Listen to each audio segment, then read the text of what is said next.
नमस्कार साथियों, एक बार फिर से आप सभी का स्वागत है।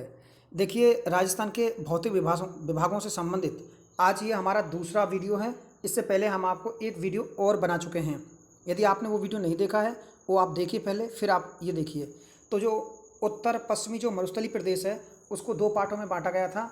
ये हालांकि मैंने बता दिया है थोड़ा सा, और यहीं से मैं स्टार्ट कर लेता हूँ क्योंकि यहाँ से इसका शेड्यूल बन जाएगा। तो ए पार्ट में हमने क्या किया, शुष्क मरुस्थल प्रदेश, और एक है बी में अर्ध शुष्क मरुस्थलीय प्रदेश, यानी जो पश्चिमी राजस्थान का जो 61% जो भाग है राजस्थान का, 61.11%। तो उस पर जो मरुस्थल है, उस मरुस्थल को दो भागों में बांटा गया है, शुष्क मरुस्थल और अर्ध शुष्क मरुस्थल। तो इसमें हमें किस तरह से बांटा, ये देख लीजिए एक बार।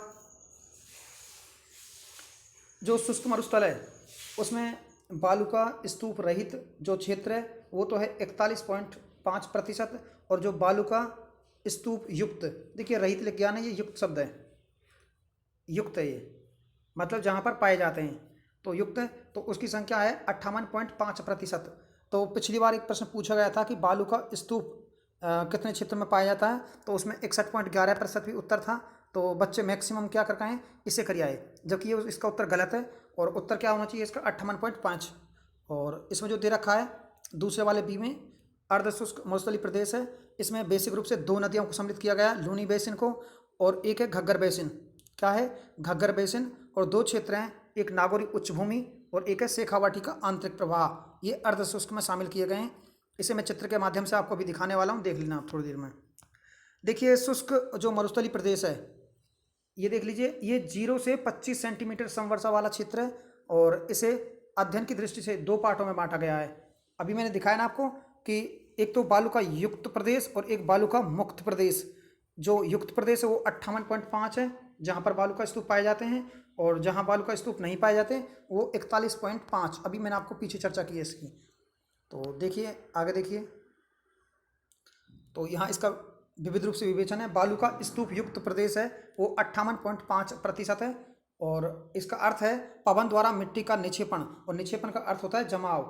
क्या है, जमाव, यानी पवन चलेगी तो मिट्टी को बहा के ले जाएगी निश्चित रूप से एक स्थान से दूसरे स्थान पर, तो उसका निक्षेपण होगा, जमा होगा, वो एक बालू का स्तूप का रूप ले लेगा। तो इसे आगे समझाया भी गया, ये देख लीजिए। यानी पवन दे रखा है इसमें, पवन, पवन के बाद में मिट्टी है आगे, और मिट्टी के बाद में फिर क्या होगा, मिट्टी का निक्षेपण होगा, और उससे क्या बनेगा, फिर बालू का स्तूप बनेगा। तो जो बालू का स्तूप के जो प्रकार हैं वो हमें जानने हैं। तो मैंने यहाँ तक वीडियो बना दिया था पिछली बार, तो देखिए एक बार। तो फर्स्ट ऑफ ऑल देखिए, बरखान देखेंगे अपन, क्या देखेंगे, बरखान। जो बरखान है, अब ये इसमें क्या है कि इसकी जो चौड़ाई होती है 100 से 200 सेंटीमीटर तक हो जाती है। और ये आप देख पा रहे हैं, जो ये आकृति जो बन रही है, ये जो आकृति है इसे एक बार देखिए आप। जो ये वाली आकृति है, इस तरह से ये जो आकृति बनी हुई है, तो पवनें इधर से चलती हैं, इधर से, ये पवनों की दिशा है, इधर से पवनें चलेंगी। तो फिर जैसे ये इसका ढलान है आगे से, वो थोड़ा नीचा सा और नुकीला सा हो जाता है, तो ये अर्धचंद्राकार बन जाता है, और ये बरखान कहलाता है। तो आपको ये भी समझना है, पवन द्वारा जो बनी आकृति है इसे अर्धचंद्राकार कहा जाता है, और अर्धचंद्राकार की भांति दिख भी रहा है ये। और जो इसकी ये लेंथ है इस तरह की, यहाँ से यहाँ तक, तो ये कितनी दिख रही है, जो ये लेंथ है इसे एक बार फिर से देख लीजिए, ये वाली लेंथ जो दिखाई गई है, तो ये 100 से 200 सेंटीमीटर तक की बन जाती है। इसका मतलब बहुत बड़े क्षेत्रों तक ये अर्धचंद्राकार बालू के स्तूप बन जाते हैं। तो देखिए थोड़ा सा, ये देखिए, जो अवतल ऊंचाई इसकी क्या है, वो हो जाती है 10 से 20 मीटर तक की। तो अभी आप इसमें समझा रखा है कि जब पवन के द्वारा मिट्टी का जमाव अर्धचंद्राकार रूप में होता है उसे बरखान कहा जाता है। तो ये अपने आप में इसकी एक परिभाषा है, इसे आप अच्छे से ध्यान रख लेना। तो इसके बाद में क्या दे रखा है, बरखान अनुप्रस्थ बालू का स्तूप। तो एज इट इज इसके समान बनता है ये। तो ये इस तरह से, और इसकी जो ये जैसे समकोण दृष्टि में दिखाया जा रहा है, समकोण की भांति बन जाते हैं ये। और देखिए इधर इसे एक बार और देख लीजिए। देखिए, मरुस्थलीकरण में सर्वाधिक योगदान बरखानों का ही रहता है। तो पेपर में अगर आपसे पूछे कि सर्वाधिक मरुस्थलीकरण में निर्माण करने में कौन सहायक है, तो बरखान। कौन से हैं, बरखान। जो बरखान अभी मैंने आपको समझाया था कि बरखान इस तरह का एक अर्धचंद्राकार होता है, इस तरह का, और इस तरह का होता है ये, इस तरह का, थोड़ा सा आगे जाके नुकीला हो जाता है इस तरह से। तो ये अर्धचंद्राकार होता है, और इधर से पवनों की दिशा रहती है, इधर से, और ये पवनों की दिशा है, और आगे इसका मुंह जो है इधर ढलान सा हो जाता है, सामने वाले इधर ढलान हो जाता है तो आगे गड्ढा सा महसूस होता है। जैसे लगता है ऐसे विपरीत भी कि इधर से हवा ही होगी, जबकि इधर से हवा आती है इसके। और देखिए इसे तो सर्वाधिक तेज गति वालू का स्तूप कहा जाता है इनको, यानी सर्वाधिक तेज गति वाले। गति का मतलब है ये एक स्थान से दूसरे स्थान पर सक्षम रूप से पहुंच जाते हैं और इनसे मरुस्थलीकरण जो है वो बढ़ता जा रहा है। और सर्वाधिक कहाँ पाए जाते हैं ये शेखावाटी में, और शेखावाटी में भी विशेषतः है जो चूरू डिस्ट्रिक्ट है, चूरू में बरखानों की संख्या ज़्यादा है। अगर क्षेत्र विशेष दिया है तो ये शेखावाटी इसका उत्तर हो जाएगा, और डिस्ट्रिक्ट विशेष दिया है चूरू, सीकर, झुंझुनू आदि नाम दिए हैं तो वहाँ पर चूरू आपको का उत्तर सही माना जाएगा। और देखिए अनुप्रस्थ बालू का स्तूप, जो अनुप्रस्थ बालू का स्तूप है उनकी आकृति कैसी होगी। एक ये होता है अनुप्रस्थ बालू का स्तूप और एक होता है अनुदैर्ध्य बालू का स्तूप। तो इसको आपको बहुत अच्छे समझना है क्योंकि इनमें से कोई एक ही आपको याद करना है और दूसरा स्वतः ही आपके ध्यान में रही आएगा। तो एक है अनुप्रस्थ बालू का स्तूप, तो ये देखिए एक बार इनसे बनने वाली आकृति है। देखिए इसमें लिखा हुआ है कि ये क्या एक समकोण की स्थिति में बनते हैं, इस तरह से इस तरह से इस तरह से बनते हैं। और ये सामने से और इधर से आती है हवा, जो ये पवन है वो इधर एरो लगा हुआ है, इधर से इस तरह की क्या है हवा आती है, और हवा के साथ साथ जैसे एक कटाने सी बन जाती हैं समकोण दृष्टि में। तो कह सकते हैं इसे जब पवन के द्वारा मिट्टी का जमाव समकोण पर किया जाता है तो ये निर्मित बालू का स्तूप अनुप्रस्थ बालू का स्तूप कहलाता है। कहने का मतलब है पवनों द्वारा जब एक ऐसी स्थिति का निर्माण कर लिया जाता है या ऐसे बालू का स्तूपों का निर्माण कर लिया जाता है ऐसे समकोण दिखाई देते हैं समकोण की भांति, तो वो होंगे अनुप्रस्थ। और जो अनुदैर्ध्य हैं वो रेखीय होते हैं। रेखीय क्यों होते हैं? क्योंकि एक सरल रेखा रूप में उनका क्या निर्माण होता है। तो देखिए अगर इसमें भी ये प्रश्न पूछा जाए आपसे कि जब पवन के द्वारा मिट्टी का जमाव समकोण पर किया जाता है तो निर्मित बालू का स्तूप को अनुप्रस्थ बालू का स्तूप कहा जाता है। सर्वाधिक जो अनुप्रस्थ बालू का स्तूप हैं ये बाड़मेर, जोधपुर में पाए जाते हैं। बाड़मेर में और जोधपुर में पाए जाते हैं। अब ये है अनुदैर्ध्य बालू का स्तूप, इसे रेखीय बालू का स्तूप भी बोलते हैं अनुदैर्ध्य को, क्योंकि इनकी स्थिति समानांतर होती है। कैसे होती है? समानांतर। देखिए जरा इसका एक हमने चित्र के भांति इसे समझाने की कोशिश की है। देखिए जैसे मान लीजिए पवन इस तरह से आ रही है, पवन है जिस तरह से एरो हो रहा है ये पवन की गति को दिखा रहा है ये वाला एरो, और इधर से जैसे इस तरह जाता है तो यहाँ पर क्या है जो ये खाली रह रहा है तो ये क्या है इसके समानांतर समानांतर होकर के क्या है पवन निकल जाती है और यहाँ पर एक ऐसा ऐसा बन जाता है जिससे ये बन रहा है सीधा सीधा ये वाला इस तरह का। ये क्या है? ये समानांतर बनता है। क्या बनता है? समानांतर। और वो क्या बना था? अनुप्रस्थ, जो अनुप्रस्थ बालू का स्तूप था वो बना था समकोण की स्थिति में, और ये कैसे बना है? रेखीय स्थिति में। तो दोनों में एक ही अंतर है, एक रेखीय स्थिति को दर्शाता है और एक क्या दर्शाता है? समकोण स्थिति को। तो ये दे रखा अनुप्रस्थ जो बालू का स्तूप है इसे रेखीय बालू का स्तूप बोलते हैं, और अनुप्रस्थ जो अनुदैर्ध्य है इसे रेखीय बालू का स्तूप भी बोलते हैं, और इसकी आकृति रहती है समानांतरण। ठीक है, तो ये भी आपको जानना है। और एक ही चीज़ देखिए, जब पवन के द्वारा मिट्टी का जमाव अपनी दिशा में या समानांतर रूप में किया जाता है, यानी अपनी दिशा में ही, जैसे चल रही है हवा इस तरह से चल रही है तो यहाँ चलते चलते यहाँ पर बना दिया है और एक साइड में इधर बन गया है, तो इसके समानांतरण स्तूप बन जाते हैं और बीच में से गहरी खाई सी हो जाती है। इस तरह जैसे आगे आगे चलेगी पवन की दिशा इधर से, तो इधर से इस तरह से बन जाएगा, तो बीच में जो यानी ये रेखीय हिसाब से क्या है स्तूप बन जाता है। तो सर्वाधिक जो रेखीय स्तूप हैं वो जैसलमेर में पाए जाते हैं, और उनकी बात करें थे हम जोधपुर और बाड़मेर में पाए जाते हैं जो अनुप्रस्थ हैं जो। तो एक और है तारानुमा बालू का स्तूप, ये भी बहुत इंपॉर्टेंट है, कई बार पेपर में पूछा गया है।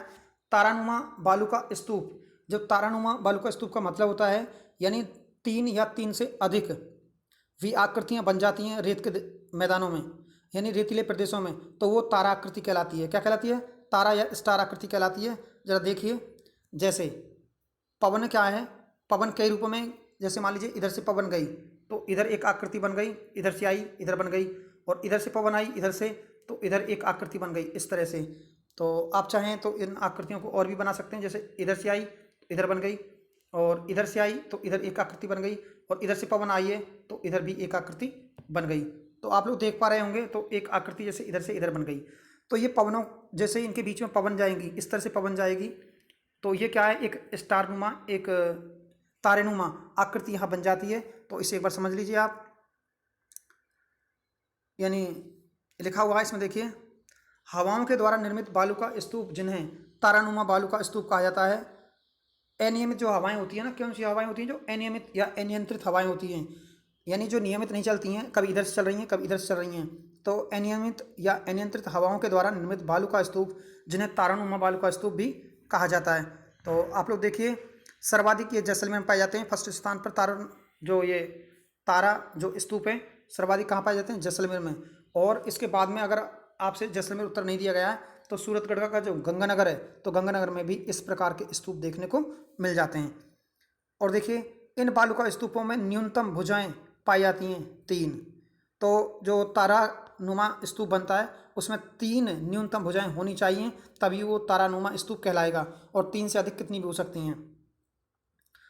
देखिए, पैराबोलिक स्तूप, ये भी अपने आप में इम्पोर्टेंट है।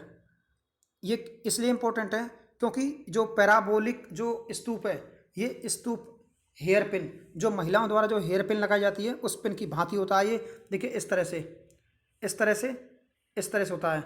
और आप ये भी देख पा रहे हैं, इसके समानांतर एक स्थिति बनती है बरखान। पेपर में पिछली बार एक प्रश्न पूछा गया था कि बरखान की आकृति में बनने वाली एक और आकृति कौन सी है, तो उसे पैराबोलिक बालू का स्तूप बोला गया है। तो जो पैराबोलिक होती है, इसे महिलाओं के बालों में हेयर पिन के समान दिखती है। जैसे महिलाओं के जो हेयर पिन होती है उसके भांति ये दिखता है। और देखिए, इसमें लिखा भी है, बहुत अच्छे से फैक्ट लिखा है इसमें, महिलाओं के बालों की हेयर पिन जैसा बालू का स्तूप पैराबोलिक कहलाता है। और ये बरखान के विपरीत है। कैसा भाई, बरखान के विपरीत बनने वाला स्तूप है। तो देखिए, आप देख भी पा रहे हैं, बरखान इस तरह से बना था, हमने देखा था। ये बरखान है, जैसे हवा गई इधर से, ये बरखान हो गया, ये वाला बरखान है। लेकिन ये बरखान के क्या है, विपरीत है। तो आप लोगों से अगर पूछ लिया जाए कि बरखान के विपरीत बनने वाली आकृति का रेत का स्तूप कैसा स्तूप बनेगा, तो वो बनेगा पैराबोलिक या हेयर पिन। और इसके बाद में देख लीजिए, बरखान के विपरीत बनने वाला बालू का स्तूप है, नोट लगा एक वर्ड लिखा है, इसे भी आप समझिए। बालू का स्तूप राजस्थान में सर्वाधिक पाया जाता है। यानी अब देखिए, सर्वाधिक गतिशील जो हैं वो तो हैं बरखान, और सर्वाधिक मात्रा में पाए जाने वाले जो स्तूप हैं वो हैं पैराबोलिक या हेयर पिन, इसे बोला जाता है। तो ये भी अपने आप में एक एक्स्ट्रा फैक्ट था, बहुत इंपॉर्टेंट फैक्ट है, आप इसे कहीं कॉपी में नोट कर लें।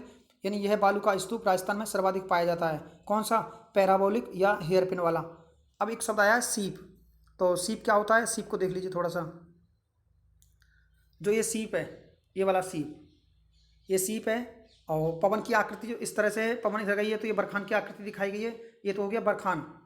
और यहाँ समकोण की स्थिति बन जाती है। अगर इसे देखते हैं हम, तो यहाँ पे एक डंडा खींचें तो एक समकोण सा बन जाता है बरखान में। तो लेकिन यहाँ पे क्या है, जैसे इसकी अगर हवा पूरी तरह से एक जैसी नहीं है, अगर वो एक तरफ में ज़्यादा हो गई है तो वो सीप का निर्माण कर लेती है, या उसे समानांतर हिसाब से बोल लेते हैं। देखिए, पवन है, उसका समानांतर रूप यहाँ हो जाएगा। तो इसमें इसका थ्योरी लिखा हुआ है, थ्योरी को आप एक बार पढ़ लीजिए क्या कह रहा है। देखिए, जब बरखान का निर्माण होता है तो इसी दौरान पवन की दिशा में परिवर्तन होने पर बरखान की एक भुजा का विस्तार हो जाता है, जिससे निर्मित बालू का स्तूप सीप कहलाता है। तो कुल मिलाकर के जो बरखान है, बरखान की जो एक भुजा अगर थोड़ी बढ़ जाए तो निश्चित रूप से वो सीप का निर्माण कर लेती है। और बरखान, और ये पेपर में पिछली बार पूछा भी गया ये प्रश्न, तो क्या पूछा गया था ये देख लीजिए। बरखान के विपरीत बनती है हेयर पिन या पैराबोलिक बोलते हैं इसको, स्तूप। और ये नोट करके देखिए, बरखान अनुप्रस्थ और सीप है ये अनुदैर्ध्य रेखीय।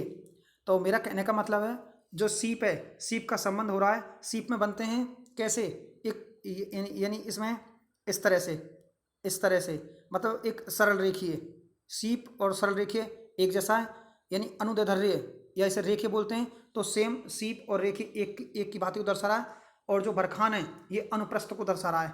किस दर्शा रहा है, अनुप्रस्थ को, क्योंकि अनुप्रस्थ बालू का स्तूप हैं वो भी एक इस तरह से बनते हैं समकोण की स्थिति में, इधर से इस तरह से, क्योंकि पवन जब इधर से जाती है तो वहाँ पे एक समकोण सी लकीरें बन जाती हैं। तो धीरे धीरे जमाव होता चला जाता है इनका। किसका जमाव होता चला जाता है, रेत का। तो यानी जो अनुप्रस्थ है वो बरखान के समकक्ष बनती है, और जो अनुदैर्ध्य या रेखीय है वो सीप के समान बनती हैं, रेखीय। तो और देख लीजिए, सब्र का पीस या नेवखा, ये भी बहुत इंपॉर्टेंट है क्योंकि झाड़ियों के आसपास बनता है। सब्र का पीस या नेवखा, झाड़ियों के पास पाए जाने वाले बालू का स्तूप को सब्र का पीस कहा जाता है। यानी जो सब्र का पीस है या इसे नेवखा बोलते हैं, और ये झाड़ियों के आसपास बनता है। जैसे छोटी छोटी झाड़ियाँ होती हैं, अगर वहाँ धूल कण रेत उड़ के आ जाए और वहाँ पहुँचे तो झाड़ियाँ के आसपास क्या बहुत ऊंचाई तक रेत जमा हो जाता है, वो कहलाता है सब्र का पीस। यानी झाड़ियों के पीछे मिलने वाले बालू का स्तूप को नेवखा कहा जाता है। यानी जो झाड़ियों के पीछे जैसे हवा आई, हवा अपने साथ में क्या लाई, बहा के पवन जो आई है वो अपने साथ में रेत को लाई है और रेत उसके पीछे जमा हो जाता है, किसके, झाड़ियों के, तो वो स्तूप नेवखा कहलाता है। इसमें लिखा भी हुआ है कि नेवखा कहाँ पाया जाता है सर्वाधिक, तो सर्वाधिक शेखावाटी, बीकानेर और जैसलमेर में पाए जाते हैं नेवखा। तो निश्चित रूप से शेखावाटी, बीकानेर और जैसलमेर में नेवखा पाए जाते हैं। और भी एक एक्स्ट्रा फैक्ट लिखा हुआ है इसमें, अगर आपसे स्पेशल पूछा है, राजस्थान में सर्वाधिक बालू का स्तूप जैसलमेर में पाए जाते हैं।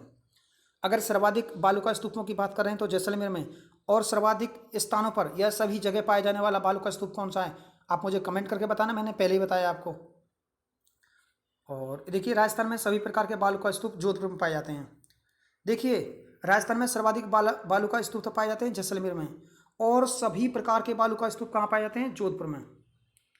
मतलब जैसलमेर में तो सर्वाधिक बालू का स्तूप है, सर्वाधिक बालू का स्तूप जैसलमेर में, लेकिन सभी प्रकार के बालू का स्तूप पाए जाते हैं जोधपुर में। और इसके बाद में देखिए अर्ध शुष्क मरुस्थलीय बांगर प्रदेश, तो इसका जो बी पार्ट है इसे देख लेते हैं। अभी तक हमने ए पार्ट देखा था, और ए पार्ट में हमने देखा था कि दो भागों में बांटा था हमने उसको, एक बालू का युक्त प्रदेश, एक बालू का मुक्त प्रदेश। और जो युक्त प्रदेश कितना था, मुक्त प्रदेश कितना था, और उनमें बनने वाले बालू का स्तूप, उनके बारे में जाना था। तो अब हम जानेंगे यानी अर्धशुष्क जो मरुस्थली जो प्रदेश है, इस अर्थात इसे बांगर प्रदेश बोलते हैं, मैंने आपको पहले ही बोला था। और जो शुष्क प्रदेश था उसे राठी प्रदेश बोलते हैं। देखिए 25 सेंटीमीटर से 50 सेंटीमीटर वाला वर्षा वाला भौतिक प्रदेश जो है वो क्या है, वो है अर्धशुष्क मरुस्थलीय या बांगर प्रदेश। मैंने आपको बताया था कि जैसे यहाँ 25 सेंटीमीटर समरेखा और इसके बाद में सब क्या है, यहाँ पर क्या है, शुष्क मैदानी प्रदेश है, यानी शुष्क मरुस्थल है इधर, और इसके इधर क्या है, ये क्या है, बांगर है, और बांगर को हम अर्धशुष्क प्रदेश बोलेंगे इधर वाले को। तो और यहाँ पर क्या है, जो 50 सेंटीमीटर समवर्षा रेखा है जो अरावली से टच हो रही है, तो कुल मिलाकर के 25 सेंटीमीटर और 50 सेंटीमीटर के बीच में ये पाया जाता है। तो देख लीजिए एक बार, तो साफ लिख भी रहा है इसमें, 25 सेंटीमीटर से 50 सेंटीमीटर वर्षा वाले भौतिक प्रदेश अध्ययन के रूप से इसे पुनः से 4 भागों में बांटा गया है। और ये भाग कहाँ पाया जाता है, 25 सेंटीमीटर से 50 सेंटीमीटर वर्षा वाले स्थानों में, और इसे 4 पार्टों में बांटा गया है। और 4 पार्ट कौन कौन से हैं, ये 4 पार्ट हैं। तो ये 4 पार्टों के नाम देख लीजिए एक बार आप, लूनी बेसिन, इसे गोडवा बेसिन भी बोलते हैं, और गोडवाड़ बेसिन, और जो नागौरी उच्च भूमि है, और एक है शेखावाटी अंतःप्रवाह, और एक है घग्गर नदी। तो कहने का मतलब है इसमें 2 नदियाँ और 2 प्रदेश, 2 नदियाँ और 2 प्रदेशों को सम्मिलित किया जाता है। लूनी बेसिन जिसे गोडवाड़ प्रदेश बोलते हैं, और एक घग्गर बेसिन, और क्षेत्रों में शेखावाटी अंतःप्रवाह और नागौरी उच्च भूमि को इसमें सम्मिलित किया जाता है। तो इसका चित्र देख लीजिए किस तरह बनेगा, देखिए अच्छे से आप समझ पाएंगे। देखिए जो ये वाली जो आकृति है, जो ये वाली जो इसके यानी पश्चिम में देखिए ये वाली, ये तो है शुष्क मरुस्थल जो हमने यहाँ पे इंडिकेट किया है। और जो ये वाला प्रदेश है इसे आप देख लीजिए, जो ये वाला, ये क्या है, लूनी का जो बेसिन है वो यहाँ पे सम्मिलित किया गया है। और जो ये वाला क्षेत्र है, ये वाला, और ये है नागौरी उच्च भूमि। और नागौरी उच्च भूमि के बाद में इधर दे रखा है, देखिए जो ये दे रखा है ये वाला, ये है शेखावाटी आंतरिक प्रवाह, और जो ऊपर वाला क्षेत्र है, और ये दे रखा है ये वाला, ये दे रखा है घग्गर का मैदान। तो कुल मिलाकर इनको अलग अलग विषय से बांटा गया है, इधर से इस तरह से। तो ये देख लीजिए एक बार आप, जो ये नीली कलर में हो रहा है ये तो बिल्कुल पूर्ण रूप से हमने इसके बारे में अध्ययन कर लिया है, ये शुष्क प्रदेश है। और जो अर्ध शुष्क मरुस्थलीय प्रदेश है उसके 4 पार्ट हैं, 2 नदियाँ हैं इसमें, कितनी नदियाँ, 2। तो नंबर 1 घग्गर, और नंबर 1 घग्गर, और नंबर 2 हो जाएगा इसमें लूनी नदी। और आपको ये भी पता है कि लूनी नदी पश्चिमी राजस्थान की सबसे लंबी नदी है, और इसमें 2 क्षेत्रों को शामिल किया गया है, शेखावाटी यानी चूरू सीकर झुंझुनू वाला इलाका, और नागौरी उच्च भूमि को इसमें समाहित किया गया है। तो आप आगे से देख लेते हैं। तो लूनी बेसिन के बारे में थोड़ा जान लेते हैं, लूनी बेसिन क्या है, और ये आपको नदियों में भी काम आएगा। तो ए पार्ट में क्या देखेंगे, लूनी बेसिन, और इसकी पूर्वी सीमा पाली में स्थित है, जिसे फाला भूरा डूंगर बनता है। देखिए जो लूनी बेसिन है इससे क्या बनता है, यानी काला भूरा डूंगर, तो ये कई बार पेपर में पूछा गया है। इसकी पूर्वी सीमा पाली में स्थित है किसकी, लूनी बेसिन की। और इसमें काला भूरा डूंगर बनता है। तो काला भूरा डूंगर डूंगर किस नदी बेसिन में बनता है, तो वो बनता है लूनी बेसिन में। और गोडवाड़ी बोली के आधार पर इसे गोडवाड़ा बेसिन भी कहा जाता है। गोडवाड़ा बेसिन कौन सा है, जो लूनी बेसिन है। और इधर और देख लीजिए, तो ये किस तरह से फैला हुआ है। देखिए इस तरह से, ये तो है रही अरावली, अरावली पर्वतमाला। और यहाँ से क्या है, जो अजमेर का जो नाग पहाड़ है, यहाँ से लूनी निकलती है। और जो ये वाला क्षेत्र है, काला भूरा जो डूंगर है, वो ये कहलाता है। तो इसमें जो लूनी बेसिन है, पाली, जोधपुर, बाड़मेर, जालौर और सिरोही, इसमें क्या इसका बेसिन है जो फैला हुआ, जो पाया जाता है। और मैंने कल आपको एक ट्रिक बताई थी अपना बजाज करके, तो ये इन जिलों में बहती है। बाड़मेर, लवणीय पादप, गोडवाड़ बेसिन आदि नामों से जाना जाता है इसको। और नेहड़ का दलदल, ये रन जालौर में पाया जाता है। देखिए नेहड़ का दलदल, जो नेहड़ का दलदल है, वो लूनी का दलदल जो है, वो नेहड़ का दलदल कहलाता है। तो कल भी हमने इसके बारे में जिक्र किया था। और इस यहाँ पर जो एक बांध है, जवाई बांध, जहाँ से सही जो बांध, जो जल परियोजना है, इसके माध्यम से पानी पहुँचा जाता है पाली में। तो यहाँ पे लवणीयता की मात्रा अधिक बढ़ जाती है, क्योंकि यहाँ पे खारापन पाया जाता है। तो थोड़ा सा आगे देख लेते हैं, और इसका विस्तार है वो देख लीजिए एक बार। पाली, जोधपुर, बाड़मेर, जालौर और सिरोही, इसमें क्या है, लूनी बेसिन है। ये क्या है, ये लूनी बेसिन। और इसके बारे में लिखा भी हुआ है, इस बेसिन में लवणीय पादप मुख्यतः बाड़मेर में पाए जाते हैं। जो लवणीय पादप हैं, जो लवणीय पादप हैं, वो कहाँ पाए जाते हैं, मुख्यतः बाड़मेर में। और लूनी बेसिन में नेहड़, नेहड़ का रन यानी दलदल जालौर में पाया जाता है। तो नेहड़ का रन या नेहड़ का दलदल लूनी से किस जिले में बनता है, तो वो बनता है जालौर में। ये आपको थोड़ा ध्यान रखना है। अब देखेंगे नागौर उच्च भूमि प्रदेश। नागौर जो उच्च भूमि प्रदेश है, आप लोग देख पा रहे हैं, हमने ये वाला जो भाग है ये बांट दिया था शुष्क प्रदेश में। ये वाला हमने लूनी में बांटा था, लूनी हमने पढ़ लिया है। और इसके बाद है उच्च नागौरी भूमि, और इसके बाद ऊपर शेखावाटी, और उसके ऊपर घग्गर पढ़ेंगे। तो लवणीय झीलें सर्वाधिक, लवणीय झीलें सर्वाधिक यहीं पाई जाती हैं, और इन्हें खारी झीलें बोलते हैं, जो नागौर में पाई जाती हैं। और यहाँ पर एक पट्टी है AJR और GNGR, ये क्या है, एक पट्टी है यहाँ पर AJR और NGR। सर्वाधिक फ्लोराइड यहीं पाया जाता है। और यहीं पर लोग बांके, आप लोग देखा होगा, इनकी कुहड़ वगैरह थोड़ी सी निकल जाती है, इसलिए इस क्षेत्र को बांका पट्टी कहा जाता है। और ये नागौर और अजमेर के बीच का उच्च भूमि क्षेत्र है। तो कुल मिलाकर के, तो यहाँ पर ये साइड में हमने अरावली दे रखी थी, और नागौरी जो उच्च भूमि है वो यहाँ पाई जाती है। समझ रहे हैं हम लोग, घग्गर के मैदान से, इसके लूनी बेसिन से ऊपर। तो इसमें देखिए मरुस्थल के अन्य महत्वपूर्ण बिंदु हैं, तो ये देख लेते हैं। खड़ीन क्या होता है और पलाया क्या होता है, ये भी आपको थोड़ा सा समझना है। खड़ीन और पलाया, तो मरुस्थल में पानी की झील खड़ीन या पलाया कहलाती हैं। जो मरुस्थलीय यानी अस्थायी जो पानी की झीलें हैं, कैसी हैं, जो अस्थायी पानी की झीलें क्या कहलाती हैं, पलाया या खड़ीन कहलाती हैं। ये प्रश्न पिछली बार सेकंड ग्रेड में पूछा गया था, रीट में पूछा गया था, तो ये आप में इम्पोर्टेंट क्वेश्चन है। और वो किस तरह से पलाया ये पाया जाता है, जो अस्थायी झीलें हैं। देखिए इस तरह से क्या है, रेत के ऊंचे ऊंचे टीले हैं इस तरह से, और इन रेत के ऊंचे टीलों के बीच में जैसे पानी का बरसात आती है, बरसात आने के बाद में आप लोग देख पाएंगे, तो जब बरसात के बाद में जैसे यहाँ से पानी थोड़ा जैसे पानी पड़ा रेत के टीले पर, तो रेत का टीला ऐसे सेट हो जाता है। और वहाँ पर अगर फिर बाद में एक बूंदी टपकेगी, तो पानी की जो इसका तलहटी होता है, जो इसका बॉटम होता है, तो जो निचले भाग हैं इसके, इस तरह से पानी क्या है, ढलक ढलक के यहाँ पे जमा हो जाता है। तो इस तरह से यहाँ पानी कुछ जमा हो जाता है, ये वाला जो है पानी, तो इसे पलाया या खड़ीन कहा जाता है। और ये सर्वाधिक पलाया और खड़ीन कहाँ पाए जाते हैं, पहले भी ये प्रश्न पूछा गया था, जैसलमेर इसका उत्तर माना गया था। तो आगे एक बार इसे देख लीजिए। मरुस्थल में अस्थायी पानी की झीलों को खड़ीन या पलाया कहा जाता है। पलाया और खड़ीन एक प्रकार की क्या है, झील है। और सर्वाधिक कहाँ पाए जाते हैं पलाया, जैसलमेर में। तो ये प्रश्न पिछली बार पूछा भी गया, तो इसका उत्तर भी आपके सामने आ गया होगा। देखिए अगला, देखिए ये भी फैक्ट है, ये फैक्ट आपको पढ़ना है और मोस्ट इंपॉर्टेंट फैक्ट है, यहाँ से प्रश्न पूछे जाते हैं। खड़ीन झीलों में पालीवाल ब्राह्मणों के द्वारा की जाने वाली कृषि को खड़ीन कृषि कहा जाता है, जिसकी शुरुआत 15वीं शताब्दी में पालीवाल ब्राह्मण द्वारा की गई थी।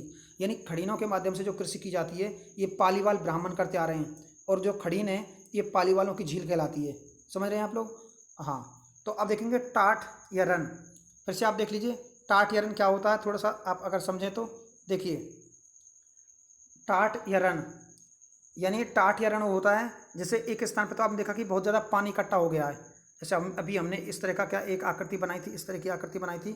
अगर बहुत मात्रा में पानी हो गया है तो वो कहलाएगा पलाया, यानी झील कहलाएंगी।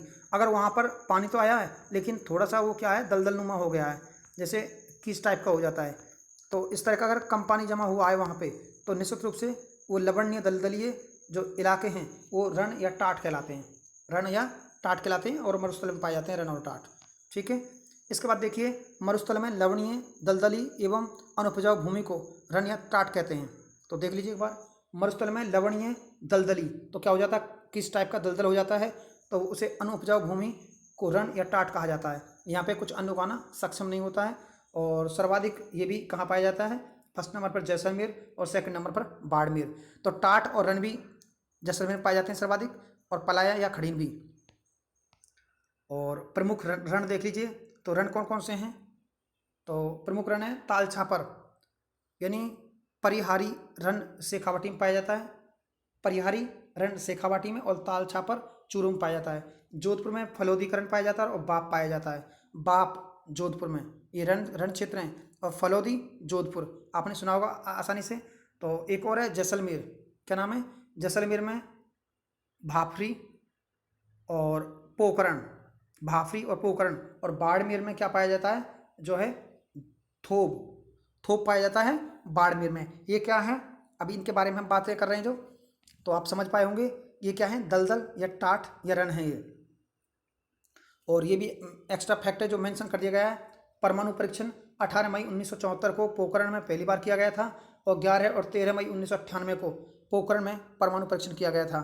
तो आप ध्यान से सुने, तो ये 1974 में इंदिरा गांधी के समय में तथा 11 और 13 मई 1998 को अटल बिहारी वाजपेयी जी के समय में हुए थे। तो इसके बाद में देखिए जलपट्टी या लाठी सीरीज। देखिए जो जैसलमेर में जो जलपट्टी या लाठी सीरीज है वो कहाँ पाया जाता है, वो भी रेगिस्तान में ही पाया जाता है। जलपट्टी या सीरीज, लाठी सीरीज जिसे बोलते हैं। तो आप लोग देख रहे हैं सरस्वती जलपट्टी जैसलमेर में पाई जाती है, और इसके बारे में पेपर में कई बार प्रश्न पूछा जाता है। तो देखिए कुछ क्षेत्र तो ऐसा है जो घग्गर नदी के यहाँ से आने से बना है, और ये घग्गर नदी क्या धीरे धीरे अरब सागर की ओर अपना पानी लाती है।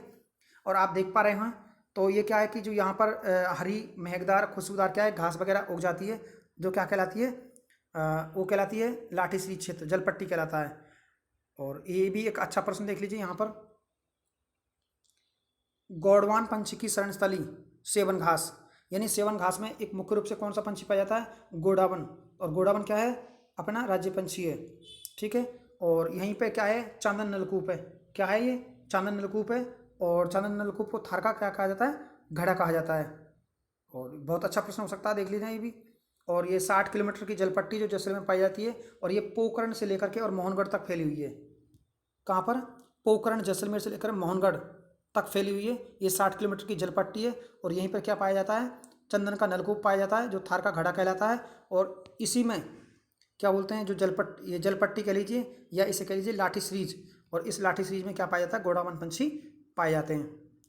और ये भी आपको एक्स्ट्रा फैक्ट लिखा हुआ है इसमें कि सरस्वती नदी के भूगर्भिक यानी जलीय अवशेष को, क्या लिखा है, सरस्वती नदी के भूगर्भिक जलीय अवशेष को, कौन सी नदी है, सरस्वती नदी के भूगर्भिक जलीय अवशेष को जलपट्टी कहा जाता है। और सरस्वती नदी का नवीनतम भूगर्भिक जलीय अवशेष बाड़मेर और जालौर में विद्यमान है।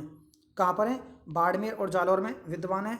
तो अभी देखेंगे बाप वेल्डर्स किले, बोल्डर्स किले हैं। बाप एक प्रकार का रण है, और ये पाया जाता है जोधपुर में।